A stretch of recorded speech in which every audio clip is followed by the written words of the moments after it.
Hello students, तो स्वागत है आपका आज की क्लास में, जिसमें हम सीखने वाले हैं बल तथा गति के नियम के। जो हमारा चैप्टर स्टार्ट हो चुका है उसमें आगे पढ़ने वाले हैं। तो लास्ट टाइम मैंने आपको कुछ टॉपिक्स करवाए थे। गति का पहला नियम आपका करवाया था और गैलीलियो के बारे में मैंने आपको बताया था, जो साइंटिस्ट आए थे हमारे। आज हमें उससे आगे बढ़ना है और आज हम स्टार्ट करते हैं। हमारा फर्स्ट टॉपिक जो है, जिसकी हेडिंग डालेंगे आप, वो है संवेग क्या होता है। संवेग,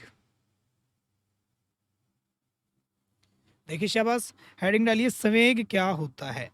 तो इस नाम को, जिसको हम पढ़ते हैं मोमेंटम, क्या बोलते हैं? मोमेंटम, इंग्लिश में बोलेंगे मोमेंटम। तो संवेग के बारे में पढ़ते हैं। इसके नाम में ही आपको एक और वर्ड मिल गया जो आप पहले पढ़ चुके हो। संवेग नाम में आपने एक वर्ड देखा है जो है आपका वेग,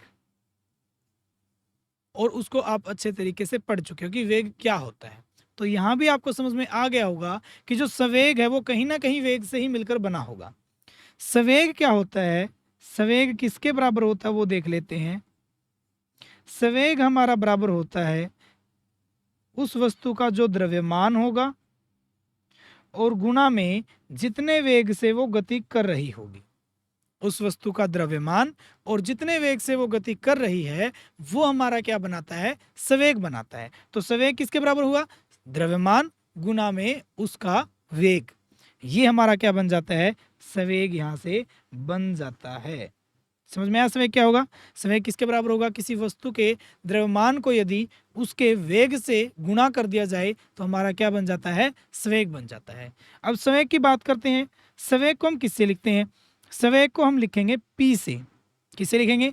पी से लिखते हैं। पी से प्रदर्शित करेंगे हम इसको, और ये बराबर हो जाएगा द्रव्यमान। द्रव्यमान मतलब मास, एम से लिखते हैं, और वेग को हम लिखते हैं वी से। तो हमारा पी किसके बराबर हो गया? पी हमारा बराबर हो चुका है एम गुना वी के। और मैंने आपको बताया था लास्ट टाइम भी कि कोई भी अगर एक नए भौतिक राशि आई है, भौतिक राशियां होती हैं, अगर नई भौतिक राशि आपके पढ़ने में आती है तो आप उसके उसके कुछ मेन, कुछ ऐसे पॉइंट होंगे जिनको आपको पढ़ना होता है और ध्यान में रखना होता है। सभी के लिए वो होते हैं। जैसे अब इसका सबसे पहले हमने देख लिया कि फॉर्मूला क्या है, ठीक है। अब बात करते हैं इसके अदिश और सदिश के बारे में कि ये सदिश राशि है या अदिश राशि है। तो हम बताते हैं संवेग एक सदिश राशि है। क्या है? सदिश राशि है, सदिश भौतिक राशि है, ठीक है। कौन सी होती है सदिश? शाबाश, सदिश वो राशियां होती हैं, वो भौतिक राशियां, वो हमारी वैल्यू होंगी जिनके परिमाण के साथ, वैल्यू के साथ, एक मान के साथ दिशा भी शामिल होती है। जिसमें तो यानी कि जो हमारा संवेग होगा, इसकी दो चीजें होंगी। एक तो होगा परिमाण, काफ़ी बार बता चुका हूँ मैं आपको लास्ट टाइम, जो वैल्यू होती है कि कितना होगा, न्यूमेरिकल वैल्यू होती है। और दूसरा इसमें होगी दिशा, यानी कि डायरेक्शन, वो भी इसमें होती है। तो दोनों ही चीज़ें होती है, तो वो क्या कहलाती है हमारी? वो कहलाती है सदिश राशियाँ। और सदिश राशि के ऊपर मैं आज आपको एक चीज बता रहा हूं। सदिश राशि को जब कभी भी प्रदर्शित किया जाता है, मान लीजिए हमने अभी तक नहीं किया, लेकिन अब से आप ध्यान रख लेना कि कभी भी अगर सदिश राशि को, कई बार आपको देखने को मिलेगा, अगर सदिश राशि को प्रदर्शित किया जाता है तो उसके ऊपर, मान लीजिए सदिश राशि आपकी वेग एक सदिश राशि आपको पता है, वेग सदिश राशि है, इसके ऊपर एक हम एरो लगा देते हैं। ये एरो किस बात को बता रहा है? ये बता रहा है कि ये एक क्या है, ये हमारा एक सदिश राशि है, जिसमें क्या होती है? दिशा होती है। इसी वजह से इसको सदिश राशि बोला जाता है। समझ में आया? क्योंकि चाल को भी हम वी से ही लिखते हैं और वेग को भी वी से लिखेंगे, लेकिन इनमें फर्क क्या होगा?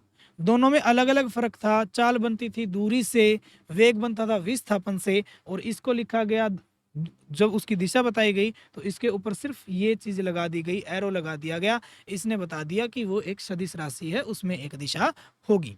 ओके, ये तो समझ में आ गया। अब देखते हैं संवेग। हमने बताया कि संवेग किसके बराबर होगा? द्रव्यमान और गुणा में वेग, और उसका हमने फॉर्मूला भी देख लिया। अगला पॉइंट हमने देख लिया कि एक सदिश राशि है, ठीक है।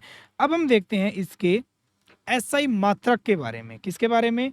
एसआई मात्रक, सिस्टम ऑफ इंटरनेशनल या इंटरनेशनल सिस्टम जो होता है उसके अकॉर्डिंग इसको किस में मापा जाएगा, किस में इसको ज्ञात किया जाता है, इसका मात्रक क्या है वो देखते हैं। तो हमें पता है कि हमारा P बराबर है द्रव्यमान और वेग के, द्रव्यमान गुणा में वेग। द्रव्यमान का एसआई मात्रक होता है किलोग्राम और वेग का एसआई मात्रक होता है मीटर पर सेकंड, हमने देखा था। तो इसका एसआई मात्रक क्या हो गया?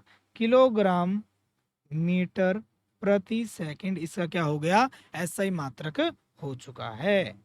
समझ में आया? एसआई मात्रक क्या हुआ? किलोग्राम मीटर प्रति सेकंड, किलोग्राम मीटर प्रति सेकंड, इसका क्या होगा? एसआई मात्रक होगा। तो ये तो हमने देख लिया संवेग के बारे में। अब जैसे वेग में हमने कुछ ऐसा किया था कि प्रारंभिक वेग था, अंतिम वेग था।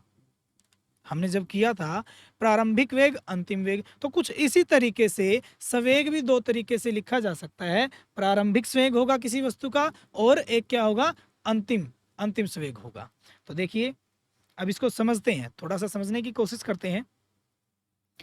यहां पर मान लीजिए कोई एक गाड़ी है और उसका वजन है मान लीजिए 10 किलोग्राम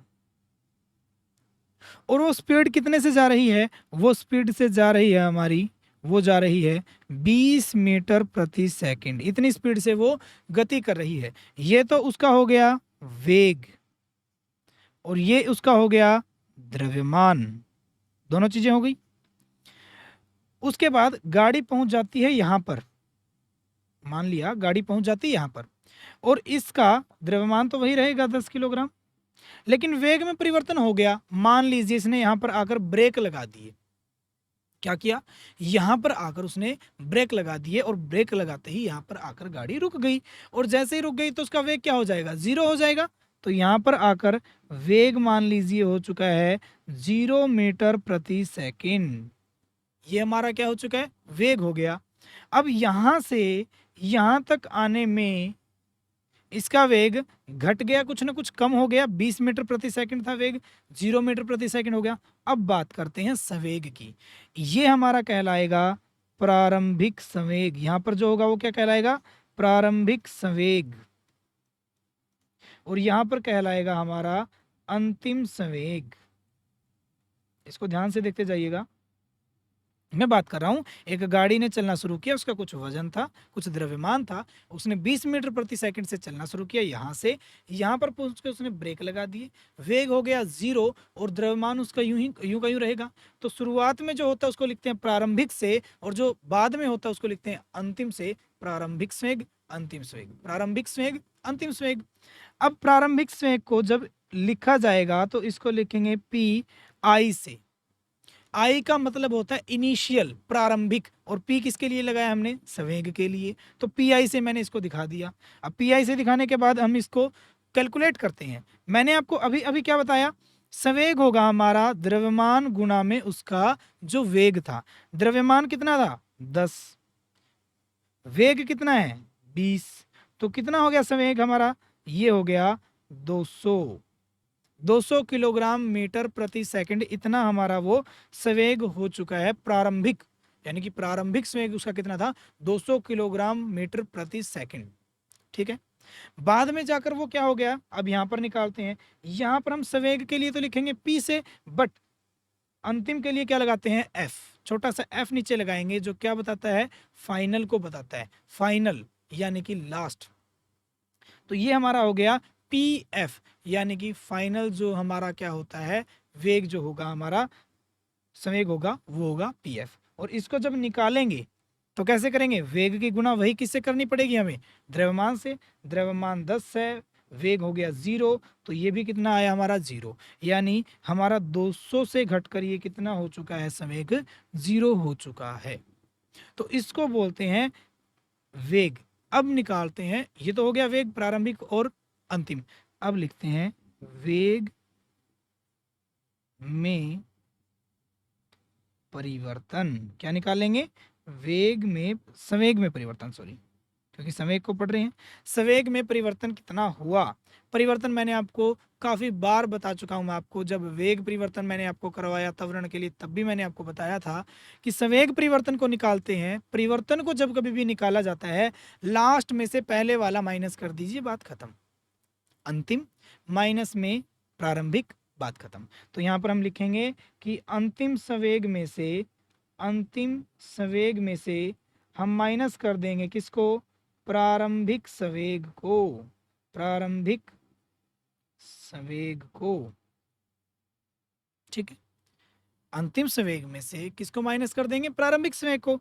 अब बात आती है कि इनको ये तो है नहीं कि पूरे के पूरे ऐसे वर्ड में लिखा जाए, जैसे हम संवेग को पूरा संवेग तो हर बार लिखते नहीं, पी से दिखाया गया, तो संवेग में परिवर्तन को किससे दिखाया गया वो देखते हैं। संवेग में परिवर्तन को दिखाया जाता है, संवेग है तो पी लगा दिया, परिवर्तन को दिखाया जाता है, एक त्रिभुज बना दीजिए छोटा सा, जिस त्रिभुज को हम बोलते हैं डेल्टा। क्या बोलते हैं, डेल्टा बोलते हैं। और ये डेल्टा किसके लिए यूज किया जाता है, ये यूज किया जाता है जब कभी भी परिवर्तन दिखाना हो, हमें कभी भी क्या दिखाना है, परिवर्तन दिखाना है, तो हम डेल्टा का यूज करते हैं। काफी जगह डेल्टा का यूज किया जाता है। केमिस्ट्री में आपका डेल्टा का यूज किसी भी चीज को गर्म करने के लिए दिखाया जाता है, वो बाद की बातें वो हम केमिस्ट्री में देखेंगे। फिजिक्स में जब आपको कभी भी अगर डेल्टा वर्ड आ जाए, ये त्रिभुज बना आ जाए, तो समझ जाना कि बात किसकी कर रहे हैं, बात हम कर रहे हैं उसके परिवर्तन की। और संवेग में परिवर्तन है तो पी को डेल्टा लगा, बराबर अंतिम संवेग कितना बना, पी एफ, ये हो गया पी एफ, माइनस प्रारंभिक संवेग कितना बना, पी आई, ये हो गया पी आई। और ये फॉर्मूला बन गया हमारा किसका, ये हुआ संवेग में परिवर्तन का। संवेग में परिवर्तन निकाला जा सकता है। अब देख भी लेते हैं संवेग में परिवर्तन कितना हुआ। ऊपर वाले उदाहरण में डेल्टा पी जब हमने निकाला, पी एफ की वैल्यू थी हमारी 0, माइनस पी आई की वैल्यू थी हमारी 200, और ये हमारा आ गया माइनस का 200 किलोग्राम मीटर प्रति सेकंड। इतना संवेग घट गया। अब समझने की कोशिश कीजिए, थोड़ा सा समझने की कोशिश करते हैं, समझ में आएगा कि इतना वो संवेग जो है घट रहा है प्रति सेकंड। इतना संवेग क्या हो रहा है, प्रति सेकंड घट रहा है। तो यहां से घटता घटता घटता घटता कहां चला जाएगा हमारा, ये हमारा चला जाता है 0 पर हर 1 सेकंड। समझ में आया। तो इसको बोलते हैं संवेग में परिवर्तन। अब इसी से एक रिलेटेड टर्म उठाते हैं। देखिए हमने संवेग को पढ़ लिया, संवेग से संवेग के परिवर्तन को पढ़ लिया, अब पढ़ेंगे संवेग में परिवर्तन की दर को। संवेग में परिवर्तन पढ़ा, संवेग में परिवर्तन की दर वो देखते हैं शाबाश। अब अगली हेडिंग लगाइएगा, संवेग में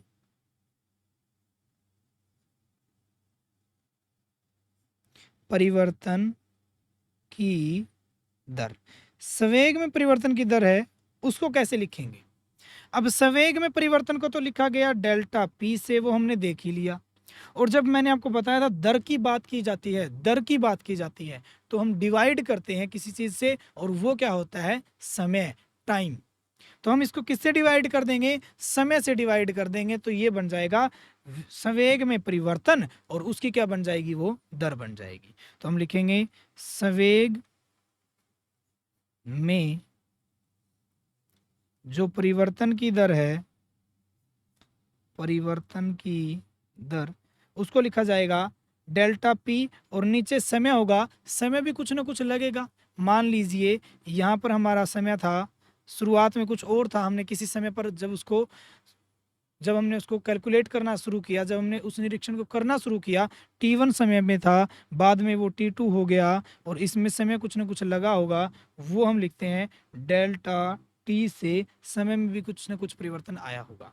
तो ये हमारा किसके बराबर हो जाएगा, ये हमारा बराबर हो जाएगा संवेग में परिवर्तन की दर हो जाएगा, संवेग में परिवर्तन ऊपर, संवेग में परिवर्तन, और नीचे हो जाएगा समय, कि समय कितना लगा, ये आ जाएगी संवेग में परिवर्तन की दर। समझ में आया मैंने क्या बताया आपको। संवेग में परिवर्तन की दर कैसे निकलेगी, संवेग में परिवर्तन तो ऊपर हो चुका है, बस उसको डिवाइड करना है, समय से दर लग जाता है। दर वर्ड तभी लगता है जब समय से डिवाइड किया जाए, तो जब समय से डिवाइड कर दिया तो क्या लग गया, संवेग में परिवर्तन की दर हो गया। अब वही एग्जाम्पल ले लेते हैं दोबारा से। कि आपकी एक गाड़ी जा रही थी जिसका द्रव्यमान था 10 किलोग्राम। शुरुआत में उसकी जो वेग था 20 मीटर प्रति सेकंड, बाद में वो यहाँ पर पहुँच गई, वेट उसका रहा 10 किलोग्राम का जो उसका द्रव्यमान रहा, और 0 मीटर प्रति सेकंड उसकी क्या हो गई, बाद में वेग हो चुका था। और इस कार्य को होने में समय लग गया, समय टी जो लगा वो लग गए 10 सेकंड। क्या लगे, 10 सेकंड लगे ये कार्य होने में, क्योंकि ब्रेक लगाएगा ऐसा तो नहीं है कि बिल्कुल उसी टाइम रुक जाए, कहीं ना कहीं कुछ समय लगा मान लीजिए, और वो समय लगा 10 सेकंड का। अब इसमें निकालते हैं, समय भी आ चुका तो अब निकाल सकते हैं संवेग में परिवर्तन की दर कितनी थी। लिखते हैं संवेग में परिवर्तन की दर, परिवर्तन की दर जो किससे लिखा जाएगा, डेल्टा पी और बटे डेल्टा टी, इससे। अब ऊपर आएगा संवेग में परिवर्तन कितना हुआ, यहां पर हमने संवेग निकाला था, उसके द्रव्यमान को उसके किससे मल्टीप्लाई किया था, उसके वेग से मल्टीप्लाई कर दिया, और इन दोनों की मल्टीप्लाई आ गई हमारी 200। कितनी आई, 200। और यहां पर जब इन दोनों की मल्टीप्लाई हमने की, ये हमारी आई 0 गुना में 10 0। और हमने संवेग में परिवर्तन कैसे देखा, पहले अंतिम 0 गुना में 10 0 माइनस फिर प्रारंभिक 10 गुना में 20 कितना हो गया, 200। और नीचे लग गया समय कितना लगा, यहां से यहां तक समय लगा 10 सेकंड का, ये हो गए 10 सेकंड। समझ में आया, ये क्या हो गए हमारे 10 सेकंड हो चुके हैं। अब हम बात करते हैं, तो ये हो गया माइनस का 200 और डिवाइड में हमारा कितना हो गया 10, एक जीरो से एक जीरो कैंसिल हो गई, माइनस का 20 आंसर आ गया। इसका मतलब क्या है वो देखिए, इसका मतलब है कि हर एक सेकंड में, हर एक सेकंड में कितनी दर से वो कम हो रहा है संवेग, वो 20 मीटर किलोग्राम मीटर प्रति सेकंड की दर से कम होता जा रहा है, यहां से हर सेकंड 20। अब सोचिए 1 2 3 4 5 6 7 8 9 और ये 10। मान लीजिए शुरुआत में कितना था शाबाश, शुरुआत में हमारा था 20 मीटर प्रति सेकंड, हर एक सेकंड वो कितने की कमी से जा रहा है, सॉरी शुरुआत में हमारा संवेग कितना था, संवेग की बात करती है, वेग था, गुणा की थी, ये था 200 किलोग्राम मीटर प्रति सेकंड, यहां आकर हो गया 0। अब हमने जब उसकी दर निकाली, घटने की दर माइनस है तो वो घट रहा है, और दर निकाली तो समय के साथ कितना बदल रहा है, हर समय हर एक सेकंड में वो 20 कम हो रहा है। यहां पर 20 कम होगा, फिर 20 कम होगा, फिर 20 कम होगा, फिर 20 कम, यहाँ 20 कम हुआ तो कितना हो जाएगा 180 बच जाएगा, और 20 कम होगा 160, 140, 120, 100, ऐसे करते करते लास्ट वाले 10वें सेकंड पे कितना हो जाएगा, 0 हो जाएगा। इसका मतलब ये था।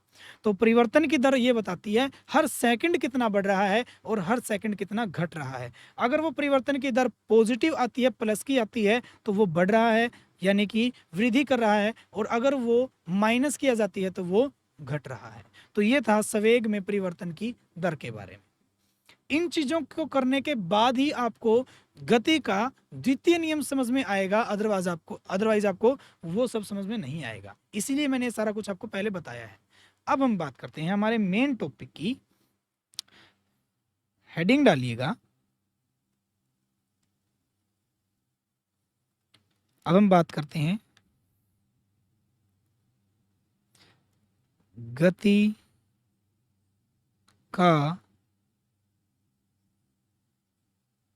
द्वितीय नियम क्या कहता है। और आपको पता ही होगा ये सारा कुछ किसने बताया था, सारा कुछ ये हमें बताया था आइजक न्यूटन नाम के साइंटिस्ट थे।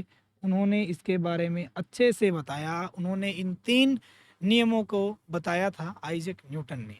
ठीक है, इसीलिए जो बल को मापा जाता है तो जब बल को कैलकुलेट किया जाता है तो उसको न्यूटन में किया जाता है। जैसे वेट को, मास को किया जाता है किलोग्राम में, फोर्स बल को मापा जाता है किसमें, न्यूटन में। तो गति का द्वितीय नियम क्या कहता है वो देखिए। इससे पहले मैं 2 वर्ड आपको बताना चाहता हूं, वो देख लीजिएगा। एक वर्ड होता है समानुपाती, समानुपाती और एक होता है व्युत्क्रमानुपाती। एक तो क्या होगा समानुपाती, एक होगा व्युत्क्रमानुपाती। अब ये वर्ड क्या है इनके बारे में देखते हैं। समानुपाती का जब सिंबल लगाया जाता है, इसका एक सिंबल होता है, एक चिन्ह होता है, वो होता है कुछ ऐसे। उसमें दो, एक इस साइड और एक इस साइड, वो दोनों एक दूसरे के सामने रखी जाती हैं। जो भी दो वैल्यू ली हैं एक दूसरे के सामने होंगी, बीच में चिन्ह ये लगेगा, उसको बोला जाता है ए बी के समानुपाती है, बी ए के समानुपाती है। एक वर्ड होता है व्युत्क्रमानुपाती, कि जब एक और दूसरी के बीच में ये सिंबल तो लगेगा, ये चिन्ह तो लगेगा, लेकिन दूसरी चली जाएगी नीचे, एक के डिवाइड में, एक ऊपर एक नीचे। अब इसका मतलब क्या है वो समझिए। समानुपाती में क्या होता है, दोनों आमने सामने हैं, ये जितनी बढ़ेगी उतनी ही ये बढ़ेगी, जितनी ये कम होगी उतनी ये कम होगी, बराबर रहना है, सामने रहना है एक दूसरे को। इसमें क्या होगा, जो दूसरे केस में एक बढ़ेगा तो दूसरा घटेगा, और एक घटेगा तो दूसरा बढ़ेगा। व्युत्क्रमानुपाती उल्टा है, तो एक बढ़ेगा तो दूसरा घटेगा, दूसरा घटेगा तो एक बढ़ेगा।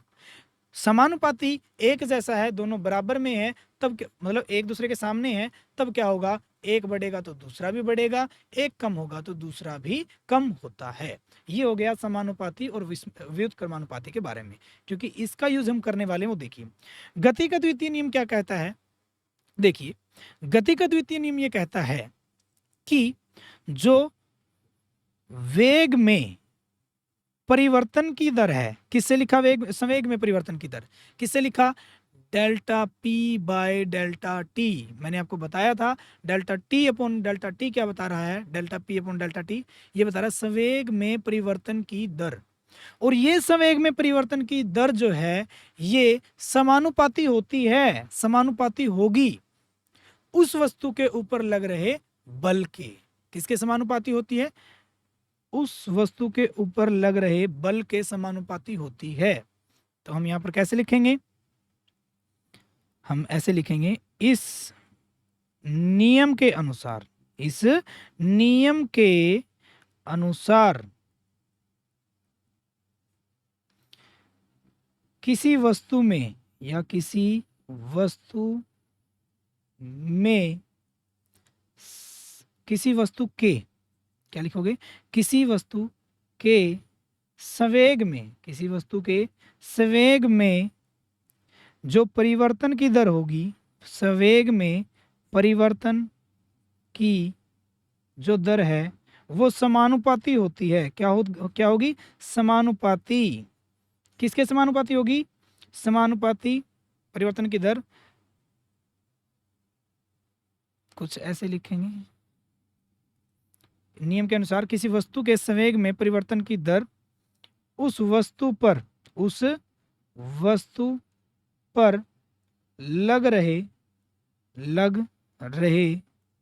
बल के क्या होगी, समानुपाती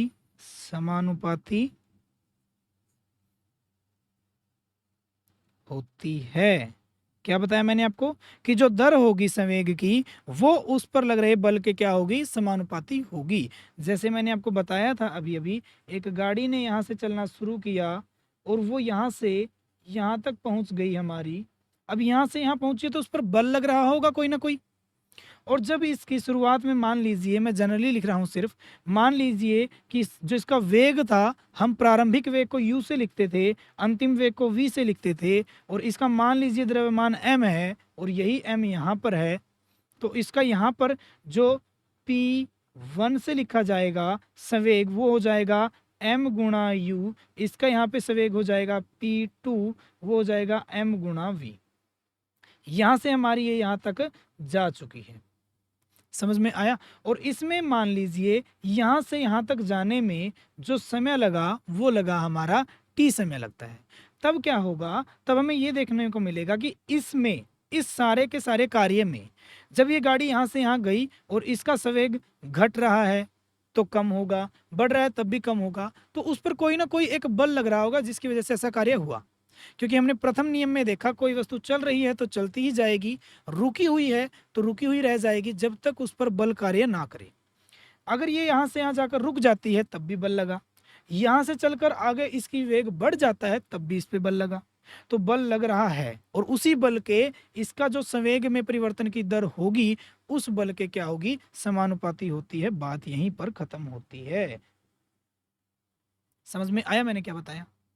ठीक है, अब हम बात कर लेते हैं थोड़ा सा कि संवेग में परिवर्तन की दर उसके, ठीक है, बल के समानुपाती होगी। अब एक गजब की चीज आपको देखने को मिलेगी।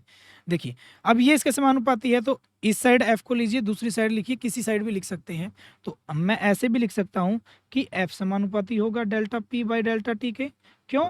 ये बढ़ेगा ये भी बढ़ेगा तो जाहिर सी बात है एफ भी हो सकता है। अब हम जब इसको बराबर में बदलते हैं, ये बात हमेशा याद रखनी है, चाहे आप +1 में चले जाइए, +2 में चले जाइए, फिजिक्स कीजिएगा आप, भौतिकी जब आप करोगे, कभी भी समानुपाती के सिंबल को बराबर के सिंबल में बदलना हो, समानुपाती के सिंबल को बराबर के सिंबल में अगर बदलना है, तब आपको एक बात ध्यान रखनी है कि जो आप बराबर में बदलोगे तो वहां पे आपको एक कांस्टेंट, एक ऐसा कांस्टेंट लिखना होगा, एक ऐसी वैल्यू लिखनी होगी जो कांस्टेंट होगी, उसको लिखा जाएगा के से। तो जैसे ही मैंने इसको बराबर में रखा, ये हमारा आया स्थिरांक, इसको क्या बोलते हैं, स्थिरांक बोलते हैं। एक ऐसा अंक जो स्थिर रहे, जिसकी वैल्यू बदले ना, तो ये के होता है। और जैसे इसको के में बराबर में बदला तो के आया और ये बन गया हमारा डेल्टा पी और बटे डेल्टा टी, ये हमारा बना। मैंने क्या बताया, जब समानुपाती के सिंबल को बराबर में बदला तो क्या हुआ, एक ऐसा स्थिरांक निकल कर आया जो क्या था, के था। उसकी वैल्यू बदलती नहीं है, हमें नहीं पता इस के की वैल्यू क्या थी, बाद में ये देखा गया के की वैल्यू बनी हमारी 1। तो यहां से हमारा एफ का फॉर्मूला क्रिएट हुआ, वो बना delta P by delta T. ये बड़ा ही लिख लीजिए, बार बार मैं छोटा बड़ा आपको लग रहा होगा। एफ बराबर हुआ हमारा किसके, डेल्टा पी और बाय डेल्टा टी, ये हमारा बना फॉर्मूला। समझ में आया मैंने आपको क्या बताया, समझ में आ गया होगा। अब देखते हैं क्वेश्चन को, थोड़ा सा ध्यान से देखिएगा। यहां पर हमने कुछ लास्ट टाइम यहां पे देखा था, ध्यान से देखिएगा कि जब हम क्या करते हैं,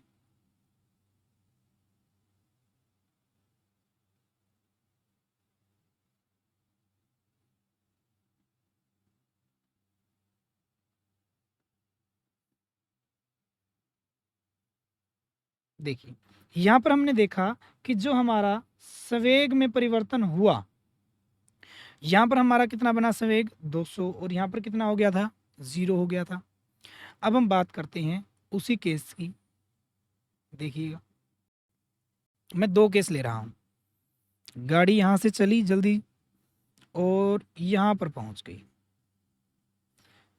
वही 10 किलोग्राम का द्रव्यमान, 20 मीटर प्रति सेकंड वेग, यहाँ 0 और ये हो गया 10।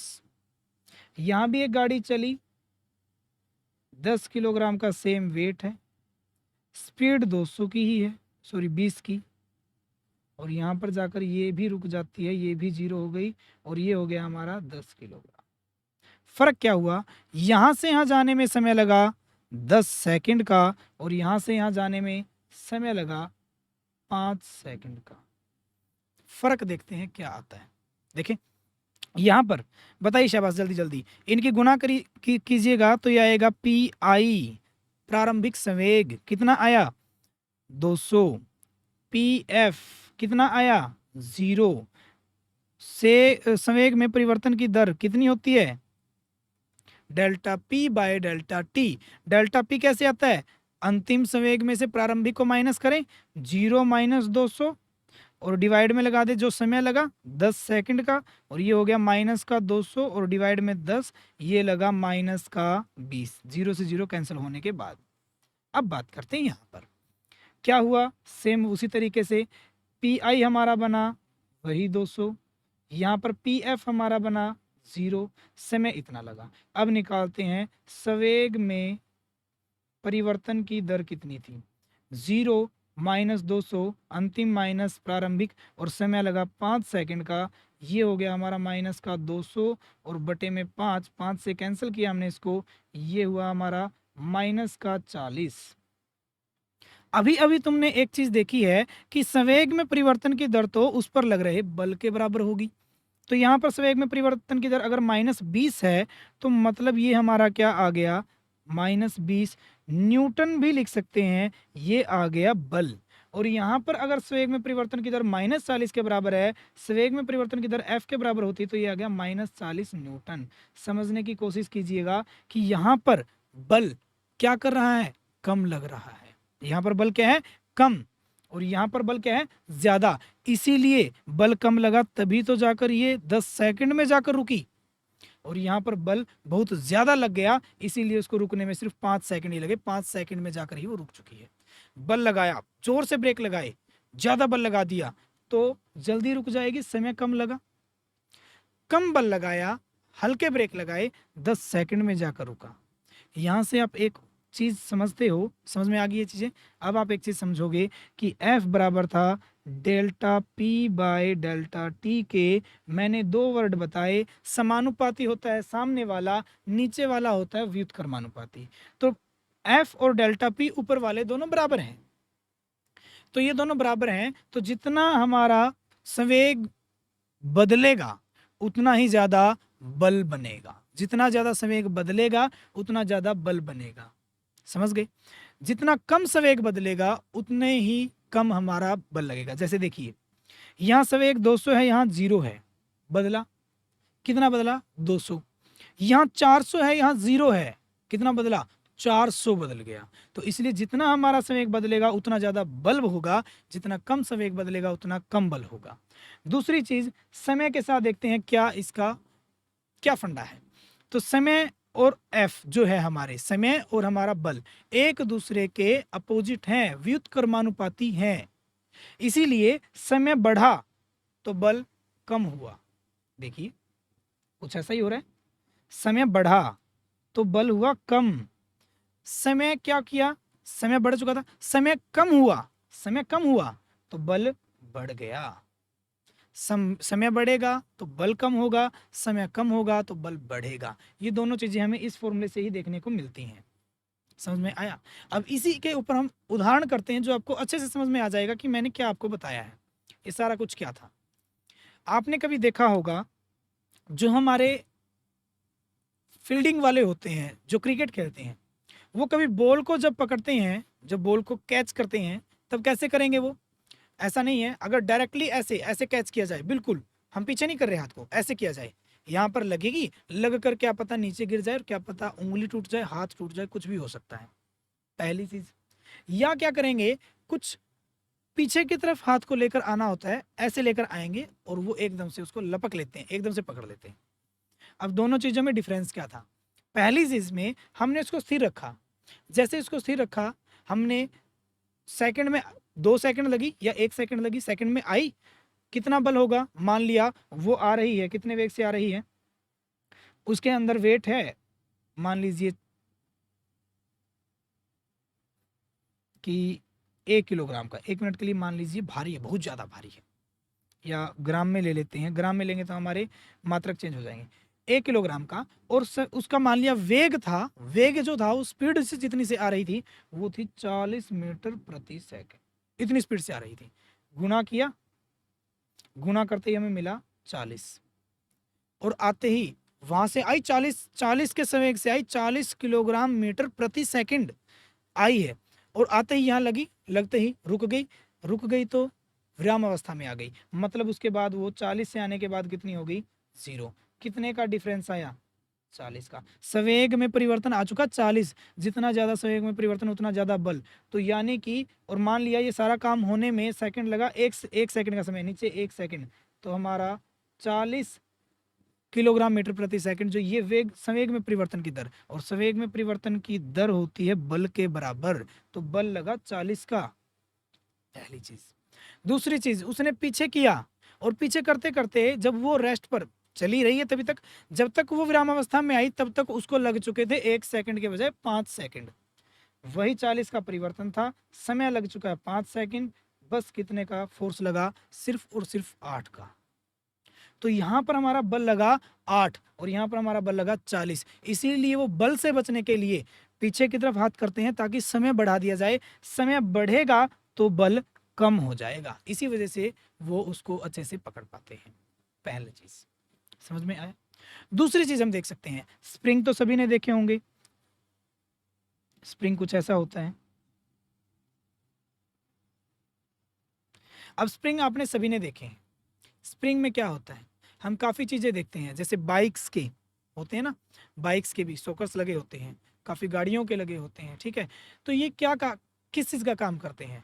मान लिया एकदम से गड्ढा आ चुका है, एकदम से यहाँ से आई, गड्ढा आया, नीचे गई, नीचे जाते ही एक झटका लगेगा नीचे की तरफ। अगर नीचे की तरफ झटका लगता है तो उसके अंदर बैठने वाले पैसेंजर को, उस पैसेंजर को भी दिक्कत हो सकती है या गाड़ी को भी नुकसान हो सकता है। तो वो क्या करते हैं, एक उसके बीच में स्प्रिंग लगा देते हैं। स्प्रिंग से क्या होगा, जैसे ही दबाव आएगा स्प्रिंग दबने की कोशिश करेगा नीचे की तरफ। जैसे ही ये नीचे की तरफ जाने की कोशिश करेगा समय बढ़ जाएगा, कुछ ना कुछ समय लगेगा। एक तो बिना स्प्रिंग के निकलते हैं, बिल्कुल झटका लगा, 1 सेकंड का काम हुआ, खत्म, ज़्यादा बल लगेगा।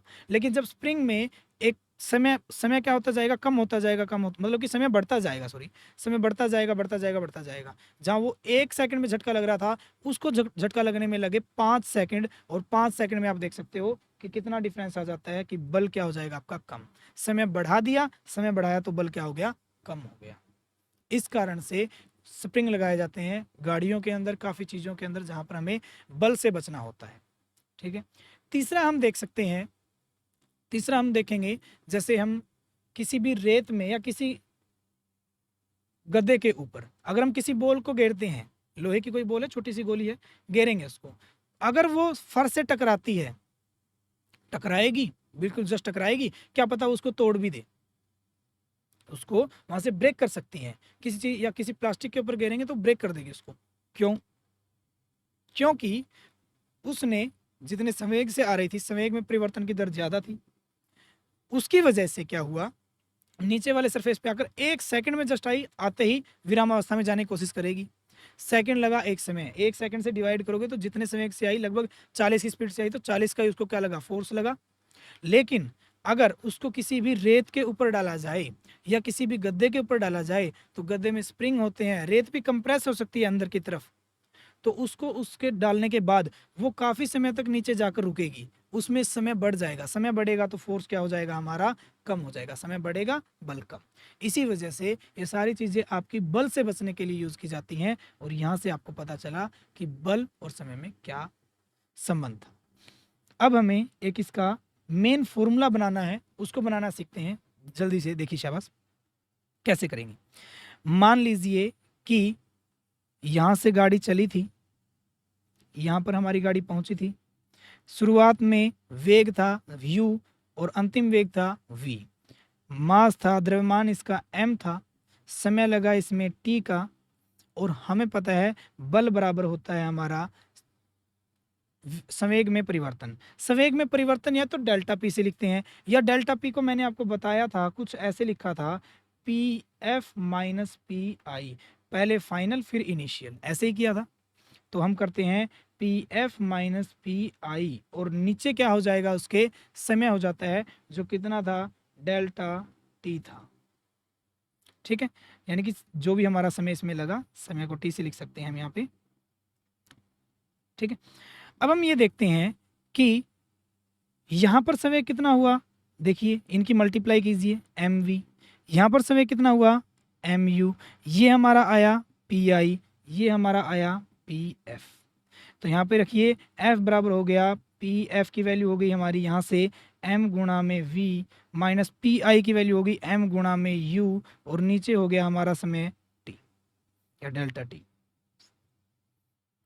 अब इन दोनों में ही आपको दिख रहा है m ले लेंगे कॉमन, कॉमन लेंगे तो यहाँ बचेगा v, माइनस यहाँ पे बचेगा u, और इस सारे के नीचे क्या आ जाएगा, डेल्टा t। वो मैं लगा देता हूँ इसके नीचे, क्योंकि ये कहीं भी लगाया जा सकता, गुणा में थे। अब आपको दिख गया ये क्या बन रहा है, ऊपर वाले क्या है, वेग में परिवर्तन, नीचे समय।